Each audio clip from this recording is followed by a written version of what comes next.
Le président américain Joe Biden multiplie les rencontres avant l'ouverture du G20 à Rome. Le pape François, le chef du gouvernement italien Mario Draghi et maintenant Emmanuel Macron. À Rome, on va tout de suite retrouver Bruno Darroux, notre envoyé spécial. Bruno, bonsoir.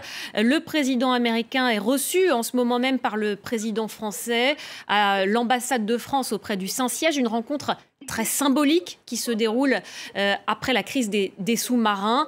Les deux hommes, les deux présidents ont pris la parole brièvement avant de se retrouver en privé. Ah oui, absolument clair. Les deux chefs d'État se sont exprimés effectivement assez brièvement devant la presse avant effectivement de se retirer pour leur entretien bilatéral. Il n'y aura pas de conférence de presse à l'issue de cet entretien.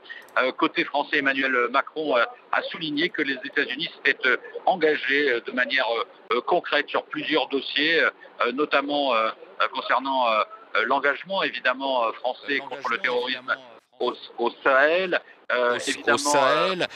Évidemment, la situation dans l'Indo-Pacifique.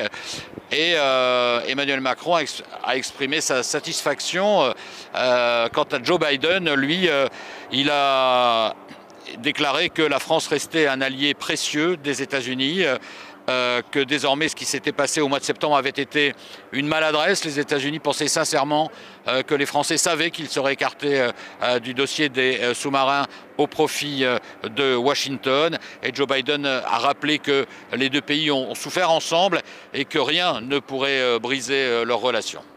Voilà pour ce que les deux hommes ont dit avant de se retrouver en privé. Concrètement, les Français, ils attendent des gages de la part des États-Unis. C'est en tout cas ce qu'a dit tout à l'heure le porte-parole du gouvernement, Gabriel Attal.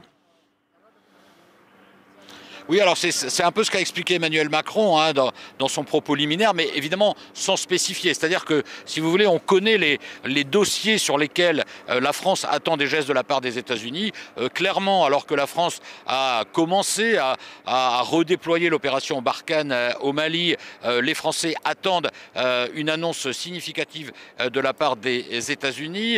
Alors sans doute une aide augmentée, mais là il faut attendre la fin de l'entretien entre les deux chefs d'État pour savoir précisément en quoi cela va consister. Mais disons que côté français, on se montrait optimiste. Mêmes attentes concernant la situation en Indo-Pacifique, mêmes attentes concernant le rôle de la défense européenne qui n'est pas incompatible avec l'appartenance à l'OTAN. C'est sur l'ensemble de ces dossiers que la France attend des gestes concrets de la part des États-Unis, des gestes qui sans doute seront annoncés à l'issue de l'entretien qui se déroule ici, Villa Bonaparte, à l'ambassade française auprès du Vatican à Rome. Merci beaucoup.